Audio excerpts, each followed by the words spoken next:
Eh bien, salut à toutes et à tous. Ça fait un bail qu'on n'a pas fait ce genre de choses, mais personnellement, c'est un délire que j'adore regarder sur YouTube. Il y avait plein de youtubeurs, vidéastes. Comment, je préfère dire vidéastes pour les petites communautés, pour les petites chaînes, voilà. Disons que pour moi, vidéaste, c'est jusqu'à 100 000 abonnés. Tant que tu vis pas de YouTube, pour moi, tu es vidéaste. Donc, donc là, nous avons devant nous une petite machine récupéré l'autre jour en déchetterie. Donc c'est un HP, comme vous pouvez voir ici si la référence vous intéresse, Pavillon 402 FR. Donc là on a l'étiquette Intel Celeron, donc c'est très probablement un Coppermine. L'étiquette Windows XP, lecteur de DVD. Alors si on flex un petit peu le plastique comme ça, on va très probablement pouvoir voir ce qu'il y a en dessous. Voilà, donc là c'est un truc assez basique. Je pose un truc de chez LG, généralement dans ces machines-là c'est du LG. Et en dessous c'est un HP apparemment, comme c'est marqué sur l'étiquette ici. Voilà, HP c'est CD Writer Plus. Et c'est un lecteur CD réinscriptible. Voilà, donc ça c'est dit. Lecteur 3 pouces et demi de disquette, bouton power, 2 ports USB en dessous, je suppose que c'est du 1.1. Des taches et des résidus de scotch au-dessus, c'est assez douteux. À l'arrière, nous allons légèrement tourner la machine. Et nous avons alors une alimentation, cette étiquette ici, qui a visiblement été rajoutée. Alors là, c'est tout ce qui est les numéros de série, donc ça, on s'en fout pas mal. Un petit layout classique, 2 ports USB, 2 ports PS2, clavier souris, port parallèle, port com, port jeu, 3 ports audio, port des sub VGA. Et là en dessous, on a derrière tout cet amas de câbles. Alors, tout en bas, une carte son additionnelle. Donc, ça me semble du Sound Blaster PCI 128 d'aspect extérieur, je dirais. Petite carte réseau en dessous, je dirais que c'est du Fast Ethernet, je pense. 5 ports USB, alors c'est pas mon doigt là que vous voyez, c'est le câble. 5 ports USB sur une carte PCI. Alors, je n'ai pas encore démonté la machine. Et il y a des traces ici à cet endroit-là. Ici, il y a des traces de Sharpie. Donc, je pense que cette machine a peut-être déjà dû être démontée, je n'en ai aucune idée. Je ne l'ai même pas allumée. Franchement, c'est un test pure blind, donc c'est ce que nous allons faire maintenant. Nous allons l'allumer. Et ça démarre. Et est-ce que nous avons... Oui, nous avons un affichage. Trop bien. Alors, nous allons voir s'il y a une surprise du chef ou pas dans les lecteurs. Nous allons voir sur quoi ça démarre. Et ça démarre sur XP. Et dans les lecteurs, aucune surprise du chef. Et ça s'est arrêté. L'ordinateur s'est éteint. La LED ici s'est éteinte. Oh, mais c'est étonnant tout ça. Je vous reprends une fois que j'aurai résolu le problème. Donc voici un léger avancement de mes travaux. Donc là j'ai ouvert la machine, vous pouvez voir l'alimentation minuscule en haut, les deux lecteurs ici. Vous pouvez voir un petit peu sous cet amas de nappes parallèle ATA, enfin là en l'occurrence c'est une nappe de lecteur, de lecteur parallèle ATA. Là en dessous on a donc la fameuse carte USB, donc c'est une 6 ports en fait, 5 externes, 1 interne. La carte réseau en dessous, et encore en dessous la carte son, avec son petit câble pour le lecteur, oui, deux câbles d'ailleurs pour les deux lecteurs. Alors je suppose maintenant qu'il va falloir aller chercher un peu plus loin. Donc on voit tout le système de ventilation en fait. Alors il y a un ventilateur à l'arrière qui expulse l'air et qui l'aspire depuis le radiateur. Donc il va falloir que j'aille un petit peu plus loin dans mes recherches. Je vous reprends une fois que j'avance.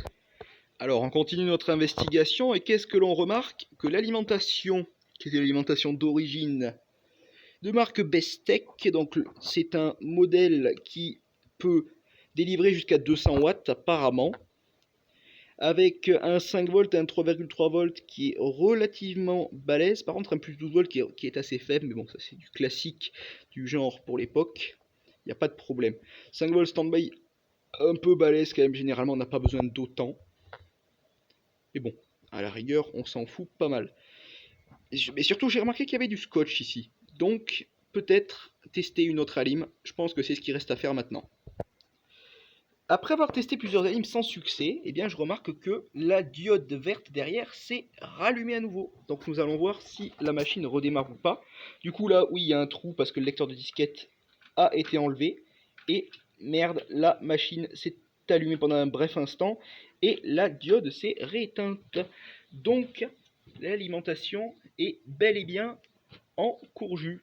Donc vous remarquez bien, là du coup la LED s'est arrêtée, pas forcément parce que j'ai débranché le câble, une alimentation normale le ferait, mais pas de cette manière là, voilà, donc là vous voyez bien l'alimentation qui se rallume. Si j'allume la machine, la diode s'allume un bref instant, donc je vais essayer de trouver une autre alim un petit peu plus balèze ou quelque chose comme ça. J'en ai testé une tout à l'heure, ça ne marchait pas, là j'ai retesté celle-là, il s'avère que ça marche. Mais seulement un bref instant. Donc je pense qu'il y a un petit problème. Là il s'était allumé tout à l'heure vachement plus longtemps, je pense parce que la machine n'avait pas été démarrée depuis longtemps. Je vous reprends si j'ai du nouveau. Et voilà, cette alimentation là permet de faire fonctionner la machine. Voilà, nous avons ici un petit logo HP, premier démarrage que je fais, et la machine a l'air de démarrer. Le disque dur est branché, tout semble correct. Et là, bizarrement, nous n'avons pas plus d'avancement que ça. Intéressant. Voyons ce qui s'y passe. Voilà, le disque dur s'est initialisé. Nous n'avons plus qu'à appuyer sur Entrée pour voir si quelque chose se produit. Avec un peu de chance, on va pouvoir aller plus loin. Donc déjà, panne d'alimentation, c'est évident. On voit la petite LED du disque dur qui clignote là ici. La machine est assez bruyante, je trouve quand même. Alors, le disque dur est relativement silencieux. Mais en réalité, il y a deux ventilateurs à l'intérieur. Un qui rejette de l'air vers dehors et un autre qui en aspire comme ça vers l'intérieur. Je trouve ce design assez con parce qu'en réalité, ça aspire de l'air des deux côtés. Enfin, là, ici, ça en expire et là-bas, ça en aspire. Oh, nous avons du nouveau. Nous avons du nouveau. Que va-t-il se passer? Je vous reprends une fois que le chargement est terminé. Après une bonne minute, je remarque que le disque dur est toujours à gratter, visiblement.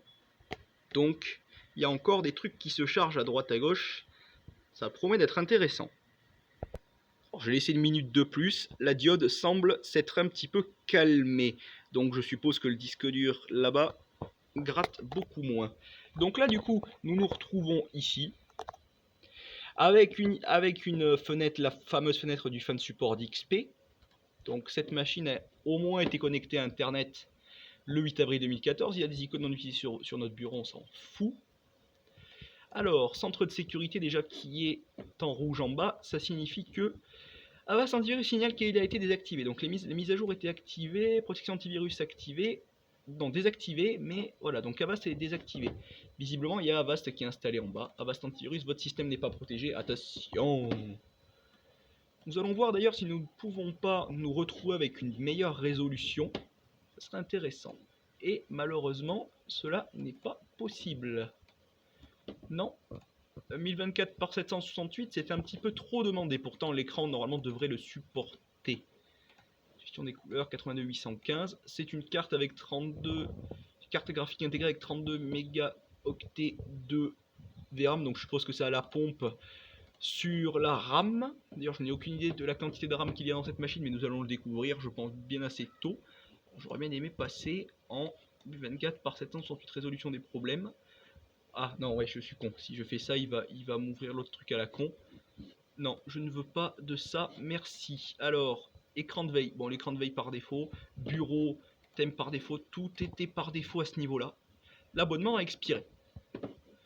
Donc bon, ça à la rigueur, on s'en fout pas mal. Bon, dommage, c'est du 800 par 600. C'est bien pour vous, mais pour moi, c'est pas terrible. Outils. Quand est-ce qu'il a été mis à jour pour la dernière fois? Mes appareils. Aide.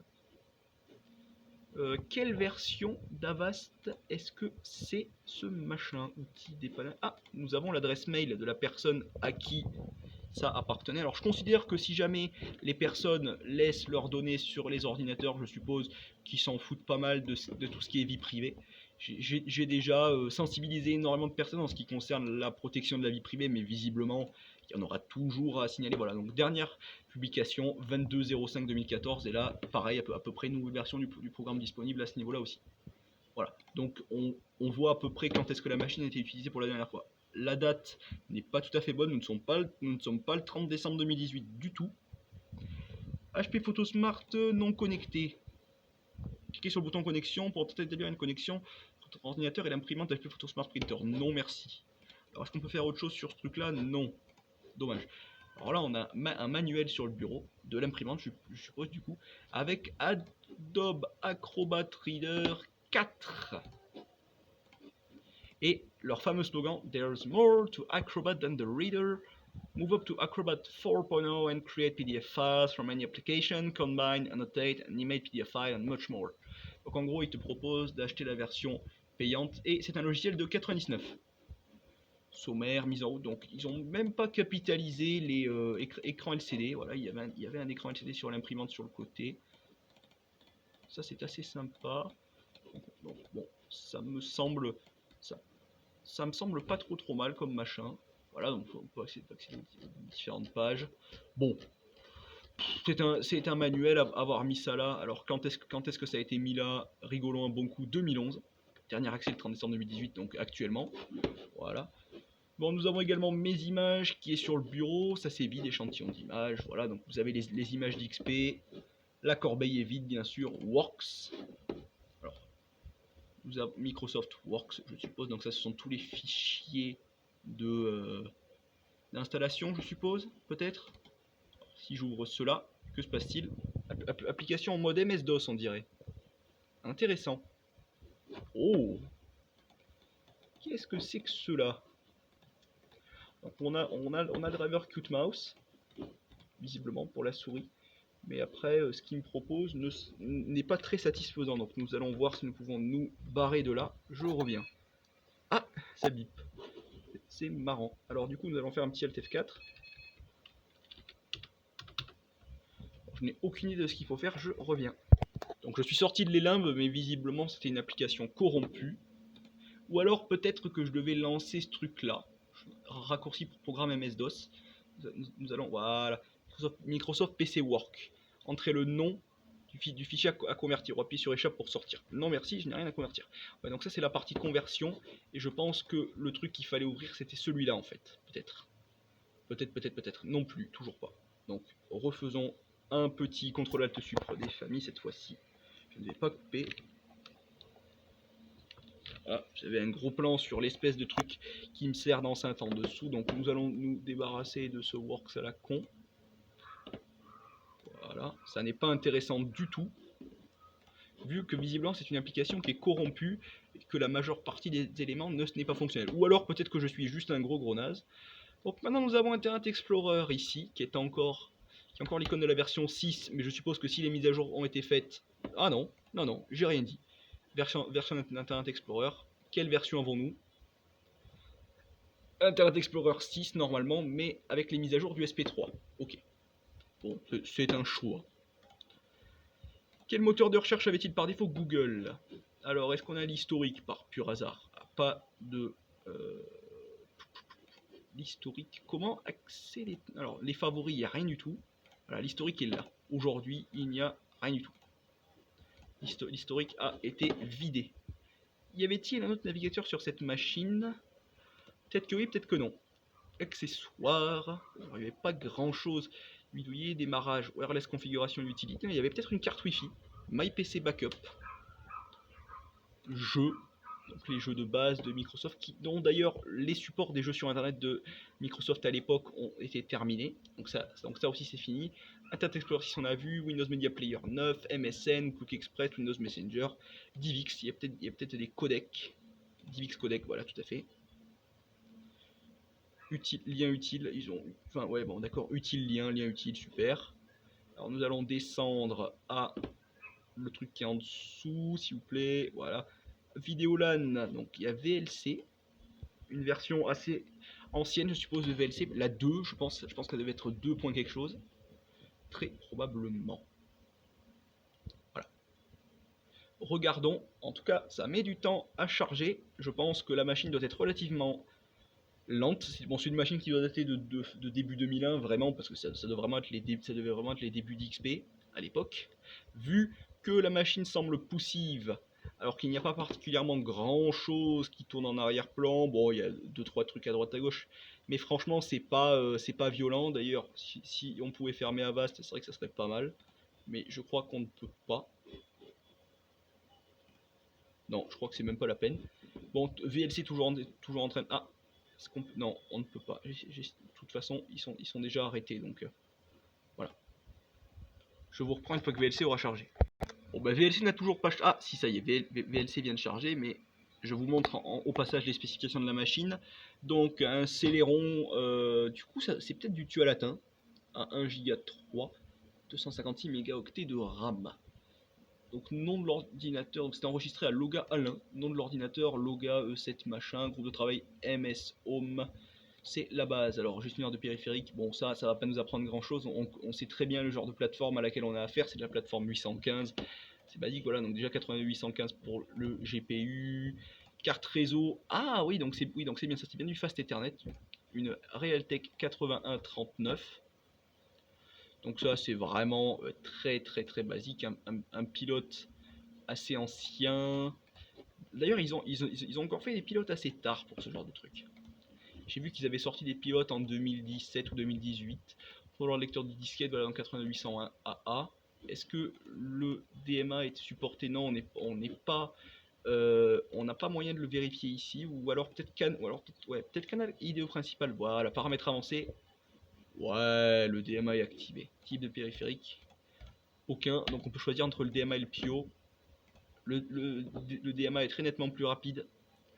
Donc là, carte réseau Intel basique en AC97, et normalement en dessous, il y a aussi la carte son qui est en dessous, mais là elle n'est pas reconnue. Les pilotes sont peut-être pas installés, je ne sais pas.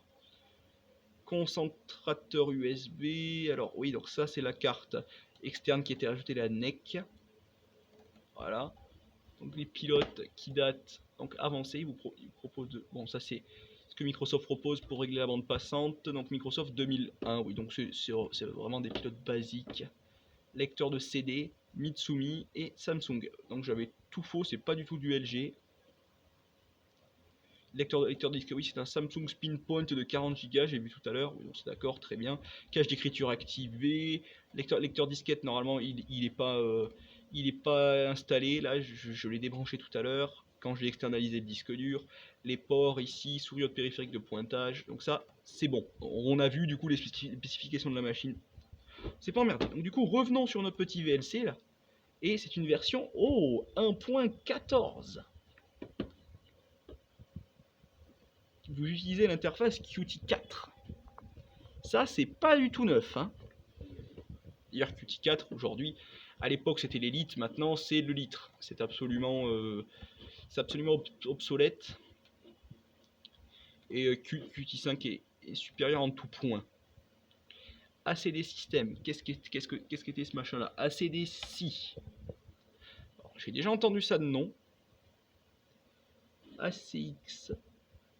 HP ProDate, j'ai vu marqué tout à l'heure. Vous pouvez maintenant contacter le service ACD InTouch pour la première fois. Souhaitez-vous brancher maintenant? Non. À propos d'ACDC. Oh, on a un icône qui tourne. Valued HP Consumer. Donc, visiblement, c'est un logiciel HP.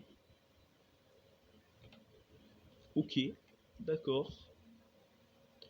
Donc là, on a toute la racine du disque dur, on s'en fout pas mal. Je n'ai aucune idée d'à quoi sert ce logiciel. Je n'en ai absolument aucune idée et je n'ai même pas envie de perdre mon temps. Ah, il y a WinRAR aussi. Ah, WinRAR qui a été désinstallé, il faut croire. Adobe Acrobat 4 on a vu, HP Photo Smart on s'en fout, apparemment on peut pas faire grand chose. 800, quoique peut-être que maintenant à ce niveau là on peut peut-être faire 2-3 trucs, outils information, afficher guide, non, en réalité on peut pas faire grand chose. HP Share to Web, on peut pas faire grand chose non plus. 802.11, oh, un petit utilitaire pour le Wi-Fi. Alors, est-ce qu'il se lance? Même si la carte Wi-Fi n'est pas branchée, j'espère que oui. Ça pourrait être marrant de voir quand même l'interface du truc à l'époque, si c'était un petit peu austère ou pas, mais visiblement ça ne se lance pas. Ou alors ça s'est mis en bas dans les trucs chargés en résident, mais je n'ai pas l'impression. HP Photo Smart. Oh, bah voilà, le pilote pour y accéder. Il suffisait de demander, c'est ici. Ouvrir le guide utilisateur, calibrer le périphérique, voilà. Donc c'est vraiment des pilotes très austères, mais à l'époque ça faisait la blague. Et je préfère très honnêtement avoir des pilotes moches comme ça, mais qui soient fonctionnels avec des appels en USB vraiment simplistes, mais qui soient faciles à faire du reverse engineering. Donc apparemment c'était même une imprimante sur le port parallèle, visiblement. Niveau d'encre, on ne peut pas établir la connexion bidirectionnelle avec le périphérique. Donc généralement quand on fait du bidirectionnel, c'est avec le port parallèle et les imprimantes en port parallèle utilisent la connexion dans les deux sens, parce que module d'impression recto verso automatique, fichier à confirmation, configurer le message d'état, intéressant. Essayer d'utiliser le CP matériel, intéressant aussi. Voilà, donc c'est vrai, c'est vraiment des pilotes austères, mais ce genre d'imprimante là, j'en mettrai ma main à couper qu'elle est fonctionnelle sous Linux. Bon, je n'ai pas l'imprimante et j'en ai un peu rien à foutre, mais bon, voilà. Continuons notre petite observation. Ah, nous avons 7-Zip qui est installé. Un logiciel libre, oui. Alors, ça va faire plaisir à toute l'équipe. 7-Zip 9.20. Donc justement, ça nous fait aussi un petit explorateur de fichiers. Alors, personnellement, à l'époque d'XP, j'utilisais Total Commander. Mais là, du coup, c'est bien parce qu'on peut aussi voir les fichiers cachés. Donc la dernière date de modification, c'est aujourd'hui en l'occurrence parce que je l'ai allumé. Mais sinon, la machine n'avait pas été allumée depuis le 25 février 2014, je suppose. Une installation a dû être faite en 2010. Donc on a un petit dossier temp ici. Config.msi, il n'y a rien. Driver, printer, X100. Ah, il n'y avait pas grand chose, franchement. C'était pas très marrant. LXK 1100, driver, scan. Voilà, il y avait également ici des petits drivers sympas. Donc là, visiblement, ils ont dû quand même réinstaller ça assez proprement. Donc là, on a pas mal de trucs. Ah, Acronis, True Image HD. Donc il y a Acronis qui est installé sur cette machine, mais cette application n'a pas pu démarrer. Alors, qu'est-ce qu'est cette machine? True Image Monitor, TrueImage.exe, cette application n'a pas pu démarrer. Ah, bah non, ça date de 2007, donc soit ça a été rajouté à la va-vite après et ils n'ont jamais réussi à le faire fonctionner, ou bien... Ah, Acrobat 4 et Acrobat 7. Setup Files, Reader Big. Du coup, nous avons même une mise à jour intégrée pour Adobe Reader 7. Trop bien. Alors, est-ce qu'il était déjà installé ou pas? J'en ai aucune idée.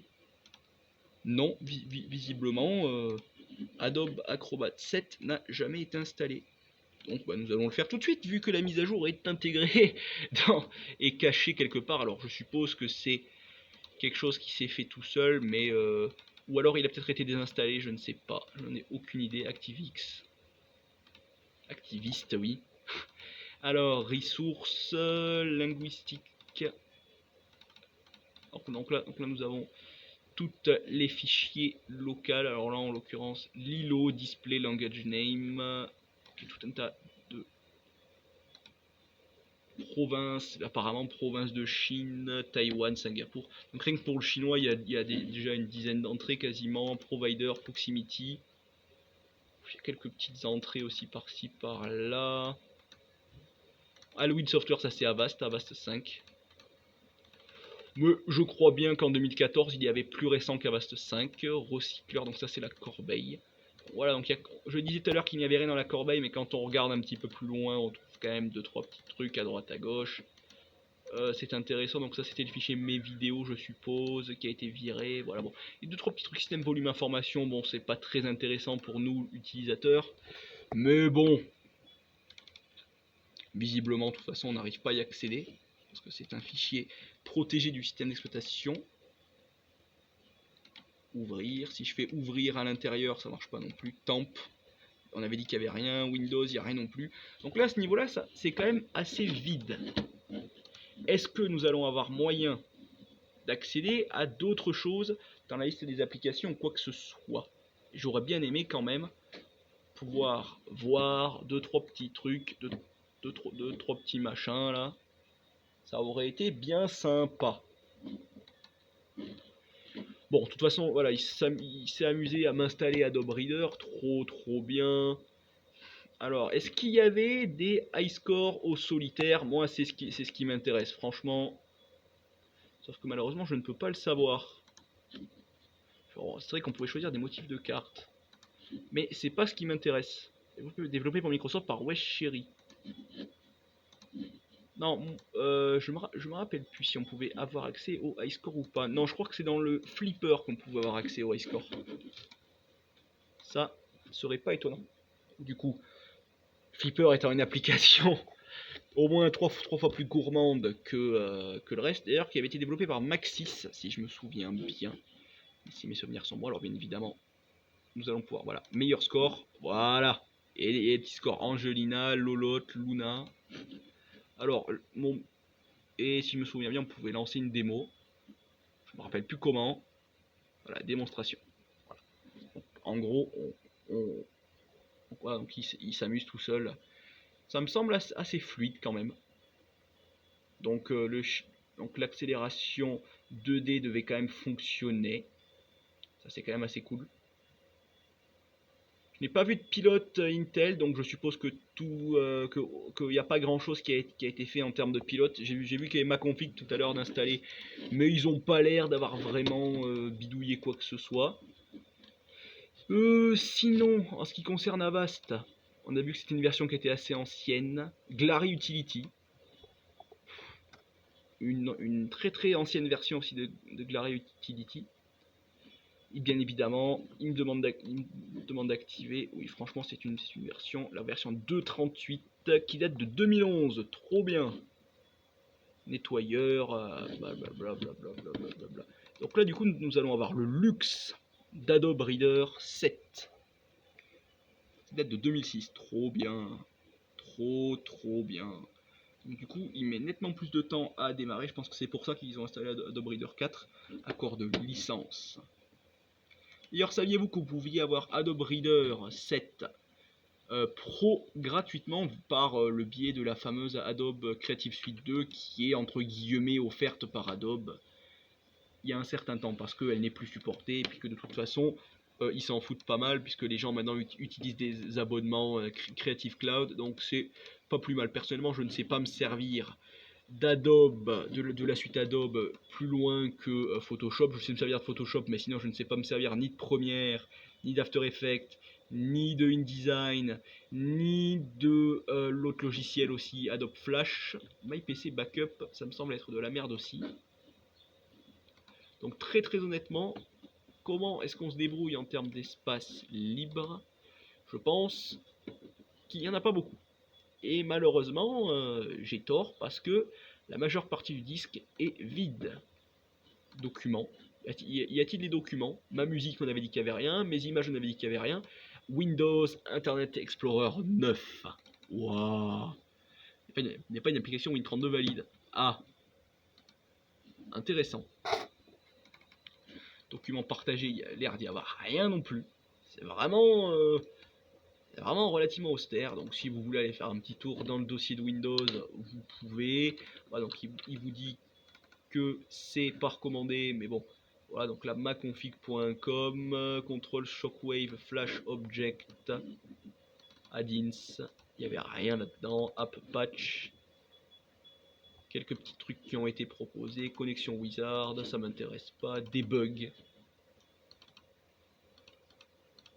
Voilà, donc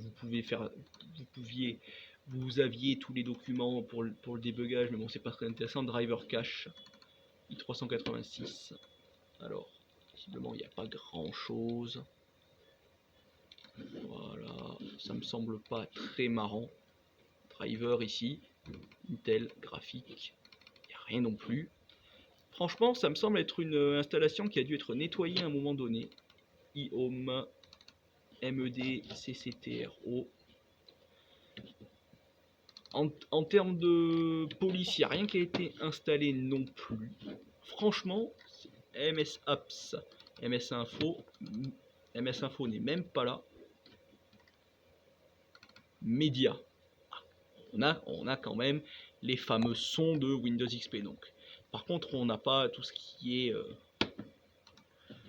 canyon.mid et puis tout ce genre de trucs. Je crois qu'ils sont cachés autre part. Microsoft.net, framework. Oh, magnifique. Quand même la version 1.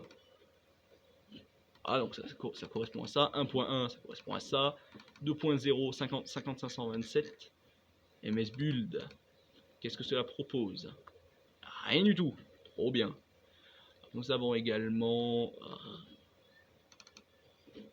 RegSBS, RegACM. Donc, je lance des trucs sans grande prétention. Je sais très bien que normalement, il n'est pas censé passer comme ça. Donc là, visiblement, Install Profile, version 3.0, ça correspond à ça. Ah, là, il y a quand même nettement plus de trucs. Ouais, donc déjà, il y a tout ça ici. SMS, machin, SVC host, service modèle reg, comme SVC config, infocard. Ouais, donc tous ces trucs là qui tournent derrière. Windows Workflow, Fondation, Performance Counter, Installer. Visiblement, il propose tout un système pour gérer les performances des applications .NET Framework et WPF, Windows Présentation, Fondation. Présentation fond cache, donc tout ça on avait vu. EN-US pour le code de langue. .NET Framework 3.5. Que propose-t-il? Eh bien, c'est visiblement le plus lourd. Et on a ici le SP1. Alors là, on peut même faire 3 petits trucs. Donc là, notamment, j'ai vu qu'il y avait un setup, mais je crois qu'il a déjà été installé, le machin. Vu qu'il y a eu des logs. Ah, il y a eu une erreur. Ah non, non, il n'y a pas eu d'erreur. C'est probablement des trucs qui ont été créés. Alors, est-ce que ça a fonctionné ou pas? L'installation, c'est visiblement fait. Donc, il avait remarqué tous les autres systèmes. Windows Service Pack 2, Update Information, Return Type, Windows Installer 3.1. Voilà, donc ça, ce sont les fameux résultats de l'installation. Visiblement, l'installation s'était faite avec succès à l'époque. MOF, aucune idée de ce que c'est. MS Build, aucune idée. SQL, je connais de nom, mais je n'ai jamais manipulé. Windows Presentation Foundation, .NET Assistant Extension, Chrome. Donc ça, c'est l'extension pour Chrome.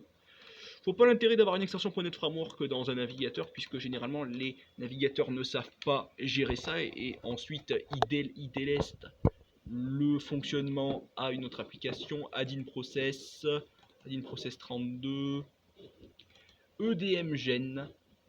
J'ai vu du rouge, data SVC utile, j'ai encore vu du rouge. Donc ça, tout ça on a vu, d'accord. Bon, ok, franchement, c'est pas intéressant. Tout ça, on a dit qu'il n'y avait pas grand chose. MSApps, on a dit qu'il n'y avait rien. Offline web page, ma page d'accueil, inconnue, trop bien. PC Health, binaire, upload DM, gestionnaire de téléchargement. Config, error rep. Visiblement, il n'y a jamais eu d'erreur. helpctr, batch, pas de script ni rien. Donc ça, c'est le service de utilitaire de configuration système. Donc ça, c'est le fameux msconfig qui est caché là. Donc on peut voir que ça n'a jamais été touché ici d'ailleurs. C'est toujours bien de voir que ça n'a jamais été touché, que toutes les cases sont cochées. Démarrage, toutes les cases sont cochées ici aussi. Même si c'est con, ça a quand même été fait. Voilà. Config, database. Donc ça, je suppose que c'est pour tous les fichiers texte qui concernent l'aide, donc indice. Bon, pas très intéressant tout ça. Système OEM, c'est vide. Voilà, donc revenons à nos moutons. Peernet, donc ça c'était le fameux service de peer-to-peer de Microsoft, option CAB. Voilà, donc on a eu le driver Realtek, RTL 8187B, ça c'est une carte Wi-Fi. Je reconnais ça au nom. Sinon, si on va dans Prefetch, est-ce qu'il y a beaucoup de choses? Google Update, donc il y avait peut-être Google Chrome qui est installé à un moment donné, True Image, Monitor, Spider.exe, Update.exe. Donc il y a eu 2-3 petits trucs quand même. Hein. WSC Notify, WordPad, alors, Windows Service Start Failure, Start Service from Command Line of Debugger, Service Start Failure, Service Start Failure. Donc en gros, le petit truc qu'on a lancé tout à l'heure ne fonctionne pas. C'est assez intéressant. Profiles, All User, Adobe, WebBuy. Et alors, lui il dit WebBuy, moi je dis bye bye. Alors, provisioning, schéma, quelques petits trucs aussi. Je n'en ai aucune idée de ce dont, à quoi ça sert, mais bon. Allons faire un petit tour, on ne sait jamais. Registered Package, Registration Repair. C'est intéressant d'aller dans tous ces petits fichiers là, donc là c'est la base de registre je suppose. SAM, Security Software, oui je pense que c'est ça. Ressources, thème, Luna, Windows classique. Donc ça c'est ici généralement qu'on rajoute tous les thèmes, donc métallique et normal color. Homestead je pense que c'est le thème vert olive. Security, là est-ce qu'il y a des trucs database, il n'aurait pas l'air d'y avoir grand chose. Ah si le service pack, toi quand même package app fixe. Logs, backup, utilisateur connecté, disposant de privilèges administrateur, configuration de tout ce bazar. SCE setup, update 2012. Bon, ça a l'air de s'être fait sans trop de problèmes. Service pack files, i386, tout un tas de fichiers. D'accord, bon. Donc en gros ça correspond à tout un système. Donc là en l'occurrence on a CleanMGR qui est le fameux système de nettoyeur de disque de Microsoft de l'époque qu'on va laisser tourner derrière. Clipboard c'est le presse-papier. Donc en gros on peut afficher le presse-papier dans une interface graphique qui ressemble vaguement à du Windows 3.1. C'est assez austère. On peut pas faire grand chose. CMD, interpréteur de commande, d'accord, CMD32, téléchargement automatique, Microsoft Connection Manager. Bon, on s'en fout pas mal. Moniteur de Microsoft Connection Manager. CMSTP, bon, d'accord, ok, ça ne sert pas à grand chose. ConIME. Appareil photo pesant assez lourd. Nous sommes obligés de temps en temps de changer de main. Voilà. Là, ensuite, on a un truc qui s'appelle Conf Windows Net Meeting. Donc ça, je connais. Microsoft Agent Character Files, ça, je ne connais pas. Donc Net Meeting, il vous propose de faire des trucs CPU. Information de configuration, donc là, on a tous les flags du CPU, visiblement. Intel, STD, là, on a pour les AMD, pour les Pentium 4.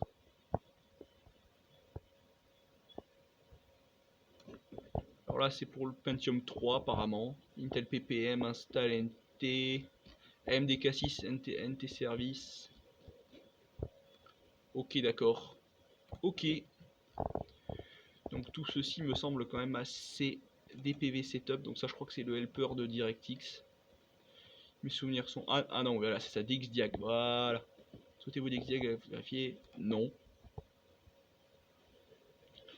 Tout ce genre de trucs, Windows Explorer, donc du coup c'est la même chose qu'ici. Je pense que ça a dû copier le truc de l'autre côté ici. Bon, on remarque qu'il y a quand même beaucoup de doublons dans une installation de Windows. On peut quand même remarquer qu'il y a beaucoup de doublons. Et là nous avons un aperçu de quelque chose d'assez bizarre. Je ne sais pas du tout à quoi cela est censé ressembler. Donc là on a Award médaillon BIOS 256 mégaoctets de RAM. Alors, je pense qu'il doit en prendre un petit peu quand même la partie graphique. Ça m'étonnerait qu'il y ait une partie graphique intégrée qui vienne MFC4 en bêta commerciale. Alors date de 2006 à 2014. DirectX est quand même une application qui a connu beaucoup de mises à jour. Donc là de version 6 pour ce genre de truc. Voilà, donc jusqu'à la version 9 pour ce genre de truc. Donc c'est quand même relativement récent. Donc ça doit être un redistribuable qui a dû être installé, qui est quand même relativement récent. Parce que je crois que DirectX s'installe avec le service pack 3. DirectX 9 s'installe avec le service pack 3 pour justement éviter tous ces problèmes de compatibilité et puis tous ces délires là. Voici. Donc pendant ce temps, nous allons continuer de faire un petit tour par là. Kernel 386. Donc ça sent le truc. Ça sent les vieux, ça sent les catacombes de Microsoft. Ça, je crois que c'est le gestionnaire de bureau à distance. Donc, est-ce qu'il a terminé ou pas? Oui. Donc là, c'est tout le système de connexion Direct Play en réseau, musique, le MPU 401 audio intégré Intel. Donc visiblement, il émulait le MPU 401. Il y en a un en matériel et en logiciel. Le son audio intégré Intel, mais visiblement, il n'a pas détecté l'autre carte son. Donc visiblement, le pilote n'est pas signé WHQL puisqu'on ne peut pas vérifier. Je dirais que système, tout ça, on s'en fout. Chez fichier programme téléchargé, il y a quand même pas mal de trucs qui sont proposés.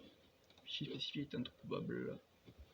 Donc ça c'est la loupe, je ne vais même pas m'emmerder de l'ouvrir. Migrate, paramètres de communication internet, Migload. Donc ça c'est le transfert de fichiers de paramètres. L'ancien ordinateur peut posséder un système d'exploitation suivant 95, 90, 98 SE, ME, NT4, 2000 XP, serveur 2003. Donc on peut migrer d'une machine XP à une autre machine XP. Fichier d'accès réseau à distance, bon, on va ouvrir ça de manière assez random. Ça c'est Microsoft Management Console, voilà. NetMeeting, MobSync, gestionnaire de synchronisation Microsoft. Et éléments à synchroniser, non, je m'en fous pas mal. Movie Maker, Media Player 32, donc ça c'est l'ancienne version de Media Player. Paramètre Media Player, c'était modifié par notre programme. C'est une ancienne version celle-ci, alors c'est marqué Service Pack 3, mais franchement c'est une antiquité ce machin là. C'est vraiment une pure antiquité. C'est l'ancêtre de Media Player. Donc on a retrouvé MSConfig encore une fois. MSN, visiblement MSN ne servait pas, donc c'est MSN 4.7 qui était intégré à MSOOBE. Donc je suppose que Windows devait déjà être activé. MS Paint. D'ailleurs, c'était assez étonnant que si on fasse ouvrir, qu'il n'y ait pas eu de beau dessin qui ait été fait dans Paint, parce que généralement les gosses, et même moi à l'époque quand j'étais plus jeune, je me rappelle en maternelle je faisais des beaux dessins sur Paint. Voilà. Pendant que certains s'amusaient avec des disquettes, voilà, ceux qui étaient un petit peu plus jeunes s'amusaient avec des disquettes. IU de client de protection d'accès réseau. Alors est-ce que ça ouvre quelque chose? Oh, protection d'accès réseau. Le service de protection d'accès réseau n'est pas en cours d'exécution.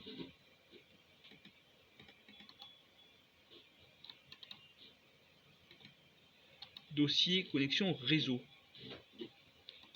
Bon, en gros, ce truc-là ne servait pas à grand chose, visiblement. Alors, le narrateur. Qu'est-ce qu'il y avait d'autre? Net Setup. Auto-extracteur de fichiers câbles. Assistant configuration réseau. Non. New top, à quoi cela correspondait? Donc, ouais, d'accord, ok. Next down, next off. J'aimerais. Non, c'est pas intéressant tout cela. NTVDM, donc ça c'est la compatibilité pour le support 16 bits, si je me souviens bien. Il ne va pas être exécuté en mode Win32. Ça c'est driver Nvidia, tout ça visiblement NV4. Microsoft Data Access, ODBC administrateur de sources de données ODBC. Système, source de données fichiers. De toute façon ça n'a jamais servi vu que c'était une machine qui servait dans une baraque. Driver do Microsoft Access, MDB, DBF. Tout ça date tout ça. Ça c'est de l'époque Fox Pro. Alors le MDB et le DBF c'était de l'époque Windows 3.1, ça, tout ça franchement, tout ça date. À propos des vieux API qui étaient encore OE Migre 5.0, OEMCOA. Oh c'est beau, une licence de Windows XP avec rien du tout dessus. Ça je pense que c'est pour l'activation. Une photo OS Choice, OS Loader. Il y a quand même des trucs assez amusants, je trouve. P3, d'accord. Pilote périphérique processeur, P3, P2. Ah non, c'est le peer-to-peer. Alors, comme je vous disais tout à l'heure, il y avait encore des trucs pour le peer-to-peer ici, P2P service install. Voilà. Il y a quand même quelques petits trucs sympas, le pinball, ping.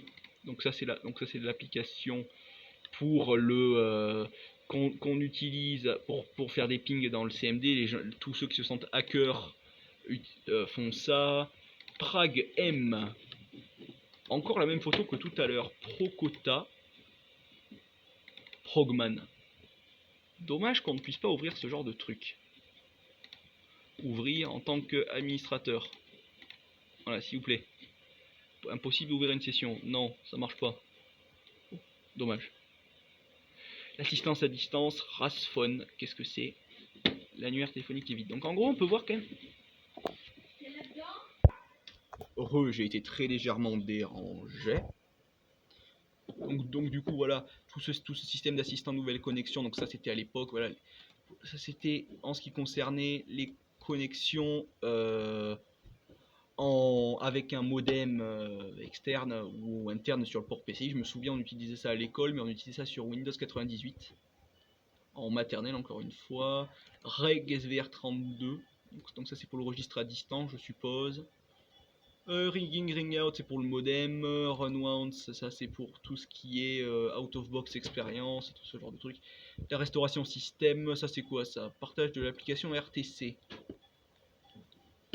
Session de partage en attente. Partage d'application tableau blanc fermé. Sample 1. Sample 2. Oh. Voilà. Screen save. Alors qu'est-ce que c'était celui-là comme écran de veille? Eh bien, il n'y en avait pas. Trop bien. SDB install, programme de station de la base de données de compatibilité. Donc en gros là il vous donne tous les arguments, ok d'accord, service. Donc ça je suppose que ça va nous ouvrir le gestionnaire de service. Session manager. Voilà, tout ça. Setup 50, bibliothèque d'installation tout Look Express. NT setup exécutable, setup N, setup 50. Installation de Windows. Du système de configuration pour configurer les composants du système. Donc il est quand même pas con parce que il propose d'utiliser tous les machins ici, mais on peut vraiment pas vraiment bidouiller. Donc là on a tous les écrans de veille, SSTX 3D, voilà. Ça nous affiche rien. Ah si, voilà, ça y est. Ça a l'air de ramer un peu quand même. Bon, rien d'exceptionnel. C'est pas particulièrement intéressant. C'est quoi ça? Agent serveur.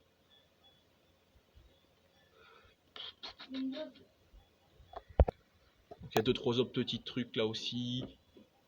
CLI config. Utilitaire réseau du client, SQL serveur. Bibliothèque réseau, c'est assez marrant tout ça, tout ce genre de délire. DDE share. Partage DDE actif. Propos 2, partage DDE. Recherche du nombre de partages, tout type de lié au service. Partage approuvé. Choisir un ordinateur. Oui, vous n'avez pas entré de choix valide. Annuler.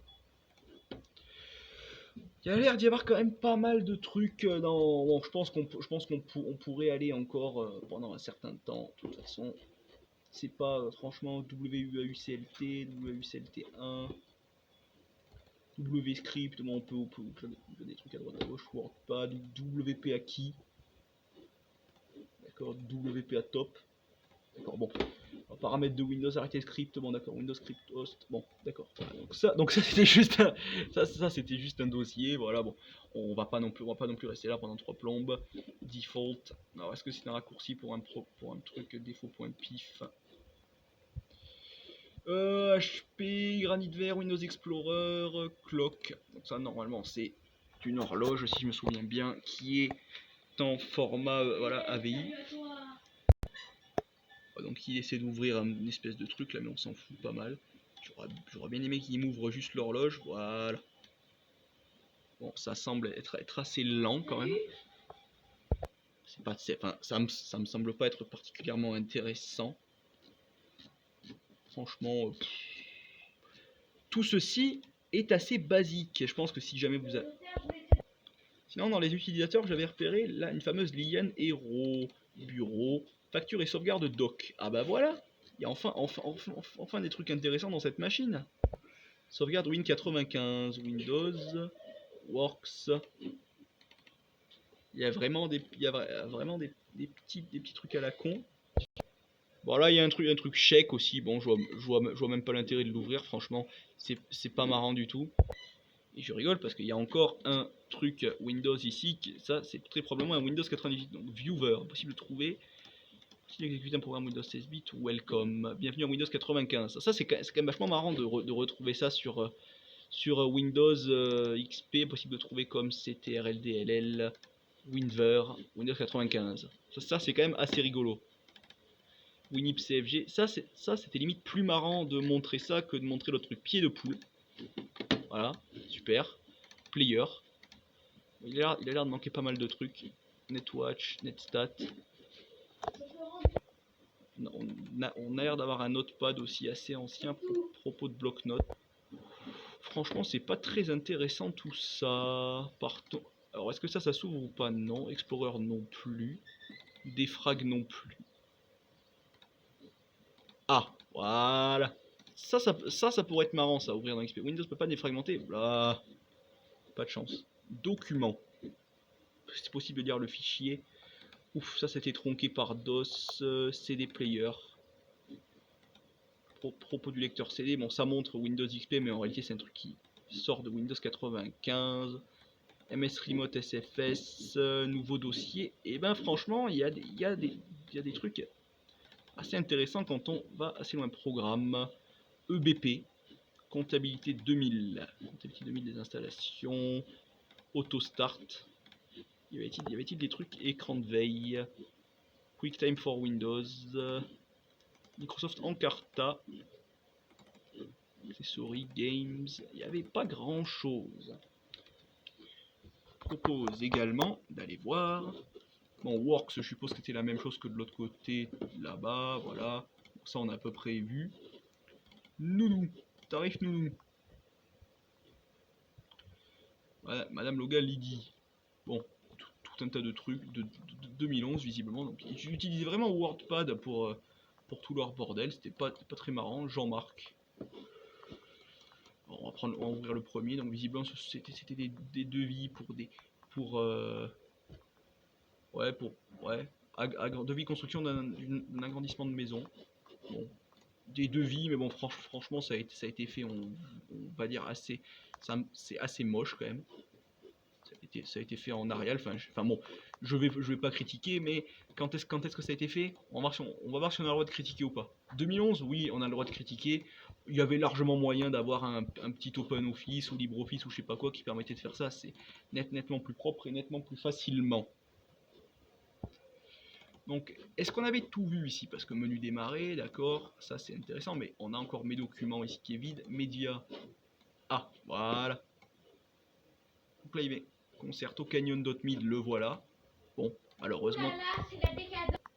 Sinon, après, bon, il y a. C'est franchement. Quelques petits trucs par ici aussi. Quelques petits fichiers documents. Il n'y avait rien non plus, franchement. On cherche. Au bout d'un moment, on arrive à trouver, mais c'est pas. Donc, ça semble être une installation. Sinon, après, on a user data là aussi. Bon, désolé si je fais souvent des coupures, mais c'est que j'ai un petit peu mal au bras quand même. Au bout d'un moment, ça fait un peu mal de tenir l'appareil photo. Donc, au bout de 53 minutes de vidéo, ça fait un peu mal au dos aussi. Parce que je suis assis sur une caisse d'ordinateur, au cas où vous ne sauriez pas, voilà. Donc, si jamais ça vous intéresse, je suis assis voilà, sur une caisse d'ordinateur. Voilà, c'est aussi simple que ça. Avec des chaussures un peu pourries aussi. Ça, vous avez pu voir. Program Files. Donc ça, c'était encore un autre true image. Ah, non plus. Non plus. Est-ce que ça va s'ouvrir? Non plus. Pourquoi ces putains de trucs ne s'ouvrent pas? Il n'y a rien qui s'ouvre. Le truc. Après, c'est peut-être une application DOS aussi. Orange. Config. User 0. Browser. Microsoft Search and Cinema Packs Choice Guard. Alors, non, visiblement le truc a l'air de se refaire un bout d'un moment. Google Crash Report. Il n'y a rien. Franchement, All User Window, Bureau, Documents partagés, menu démarrer, programme. Franchement, il n'y a pas grand chose qui se fait ici. Favoris, documents partagés. Enfin, ouais, franchement. Alors, encore un autre truc. Alors là, c'est encore plus vide que tout le reste. Je pense qu'il y a encore moins de administrateurs. Est-ce que l'administrateur a déjà été utilisé une fois? Non. Visiblement jamais. Ou alors peut-être une fois. Ah, voilà. Franchement, je pense qu'on a à peu près tout vu sur cette machine. Je pense qu'on va pas pouvoir aller plus loin. À la rigueur, on va peut-être quand même aller faire un petit tour dans le panneau de configuration, voir s'il y a eu quelques trucs qui ont été rajoutés, voir s'il y a eu quelques icônes. Alors ici, je vois Flash Player. Je suppose que c'est une version, voilà, la version 11.1, ça date un peu. Si je me souviens bien d'ailleurs, à l'époque de la 11.2, il y avait eu un délire que Adobe avait fait, ils avaient arrêté le support de Linux, si je me souviens bien. Ajout suppression de programme. Parce que bon, il y a des programmes qui peuvent être enlevés à la main, d'autres qui restent toujours ici. Donc ça, pendant que ça charge dans un coin. Franchement, il n'y a pas eu beaucoup de personnalisation sur cette machine-là, je suis assez dégoûté. Je trouve que c'est quand même assez dommage. On n'a pas pu vraiment voir des trucs très très croustillants, ni voilà, bon. Il y avait une imprimante, voilà, super. Sinon, quelques mises à jour ont été faites. Bon, il n'y a pas plus ici en fait. Il n'y a clairement pas plus. On n'a pas malheureusement Internet Explorer Package. Je n'ai aucune idée de ce que c'est. Sinon, il y avait quelques petites saloperies installées à droite à gauche. Alors, en termes de saloperies, MySearchDial, je connais, c'est une merde. MyPC Backup, c'est une merde aussi. Sinon, franchement, il y avait des trucs assez basiques quand même, des trucs qui ont été installés. Scanner et appareil photo, Windows Card Pates. Alors, je n'ai jamais su vraiment l'utilité de ce machin-là parce que c'est arrivé assez tard, mais ça n'a jamais réellement contribué à quoi que ce soit. Et je sais même pas si beaucoup de gens l'ont utilisé. Visiblement, ça charge un truc en mode plein écran. On peut rajouter des cartes personnelles. Voilà. Bon, on peut faire des fichiers, il faut croire. Mais visiblement, on ne peut pas faire beaucoup plus. Install a manage card, voilà, franchement, ça me semble pas être très intéressant. Bon, sur ce, je pense qu'on a tout vu. On se dit salut à tous et à la prochaine. N'hésitez pas à dire en commentaire ce que vous avez pensé de cette récupération, de ce bidouillage, de ce test. Et si jamais vous avez des questions, des doutes, il n'y a aucun problème. Je n'incite ni au like ni à l'abonnement. Je vous demande juste de donner votre avis en dessous. Allez, à la prochaine.